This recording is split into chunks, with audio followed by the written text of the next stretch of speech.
ఉదయాన్నే త్వరగా నిద్రలేవడం నాకు కష్టంగా ఉంటుంది.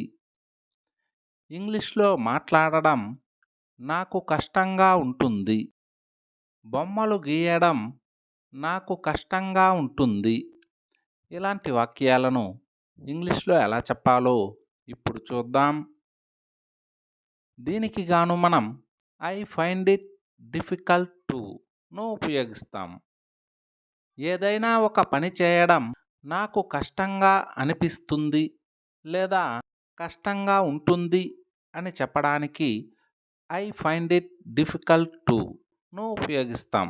సెంటెన్స్ స్ట్రక్చర్ ఏమంటే I find it difficult to plus V1 plus other words. ఉదయాన్నే త్వరగా నిద్రలేవడం నాకు కష్టంగా ఉంటుంది. I find it difficult to wake up early in the morning.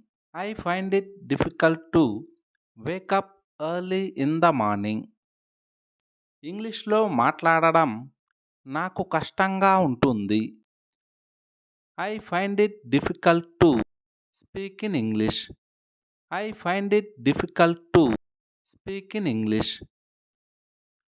Computer వాడడం నాకు కష్టంగా ఉంటుంది. I find it difficult to use a computer. I find it difficult to use a computer.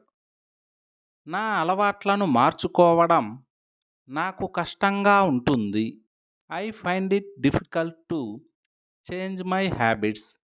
I find it difficult to change my habits.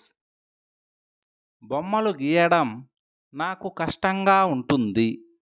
దీన్ని ఇంగ్లీష్లో ఎలా చెప్పాలో comment సెక్షన్లో comment చేయండి.